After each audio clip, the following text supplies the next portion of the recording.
Halo teman-teman, kemiskinan seringkali dipahami secara sederhana sebagai kondisi kekurangan uang. Namun, apakah kemiskinan benar-benar sesederhana itu? Kenyataannya, kemiskinan adalah persoalan yang jauh lebih kompleks dan tidak bisa dijelaskan hanya dari satu sudut pandang saja. Untuk memahami kemiskinan secara lebih utuh, para ilmuwan sosial mengembangkan berbagai pendekatan dan teori yang membantu kita melihat akar masalah kemiskinan dari sisi ekonomi, sosial, hingga multidisipliner.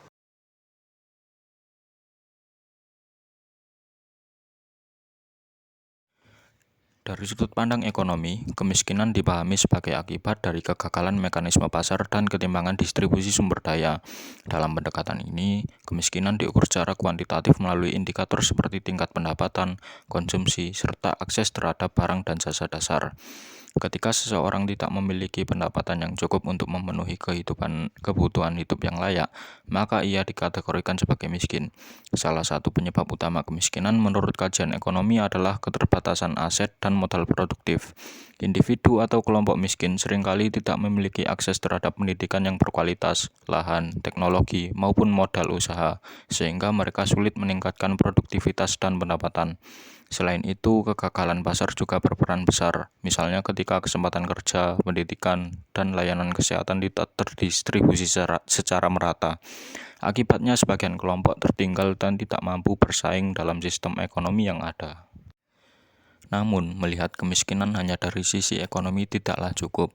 Pendekatan sosiologis memandang kemiskinan sebagai fenomena sosial yang berkaitan erat dengan struktur masyarakat.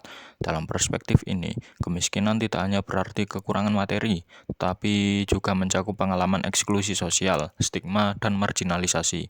Salah satu teori penting dalam pendekatan sosiologis adalah teori eksklusi sosial. Teori ini menjelaskan bahwa kemiskinan terjadi karena adanya proses sistemik yang menghambat individu atau kelompok tertentu untuk mengakses hak-hak dasar seperti pendidikan, pekerjaan layak, layanan kesehatan, dan juga partisipasi dalam pengambilan keputusan. Faktor-faktor seperti kelas sosial, etnisitas, gender, dan lokasi geografis seringkali menjadi penyebab utama terjadinya eksklusi ini. Sebagai contoh, masyarakat pedalaman mengalami keterbatasan akses terhadap pendidikan dan layanan kesehatan karena kondisi geografis dan minimnya perhatian pembangunan, sehingga mereka terpinggirkan dari sistem sosial yang lebih luas. Selain eksklusi sosial, pendekatan sosiologis juga menjelaskan kemiskinan melalui teori reproduksi sosial. Teori ini menunjukkan bahwa kemiskinan dapat diwariskan dari satu generasi ke generasi berikutnya.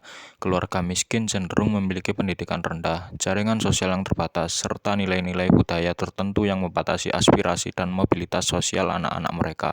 Akibatnya, meski generasi berikutnya memiliki potensi, mereka tetap terjebak dalam posisi sosial yang sama. Hal ini menunjukkan bahwa kemiskinan bukan semata-mata kegagalan individu, melainkan hasil dari struktur sosial dan budaya yang tidak seimbang.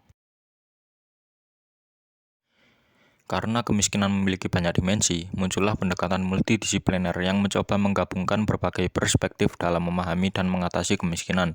Pendekatan ini mengintegrasikan pandangan dari ekonomi, sosiologi, antropologi, politik, hingga studi lingkungan.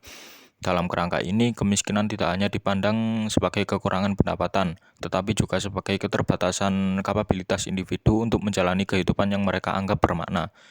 Pendekatan multidisipliner menjadi dasar bagi pengukuran kemiskinan multidimensional serta perumusan kebijakan yang lebih kontekstual dan berkelanjutan. Contohnya, program pengentasan kemiskinan tidak hanya berfokus pada bantuan ekonomi, tetapi juga pada pemberdayaan masyarakat, peningkatan kualitas pendidikan dan kesehatan, serta penyesuaian kebijakan dengan budaya dan kondisi lokal. Dengan cara ini, intervensi yang dilakukan menjadi lebih efektif dan dapat diterima oleh masyarakat sasaran.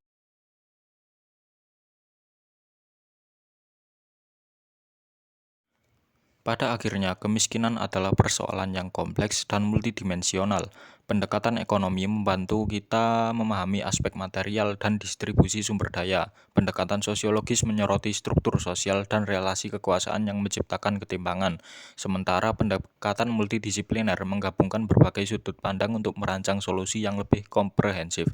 Oleh karena itu, upaya pengentasan kemiskinan membutuhkan pendekatan yang integratif, inklusif, dan berkelanjutan agar mampu menciptakan keadilan sosial dan meningkatkan kualitas hidup masyarakat secara menyeluruh.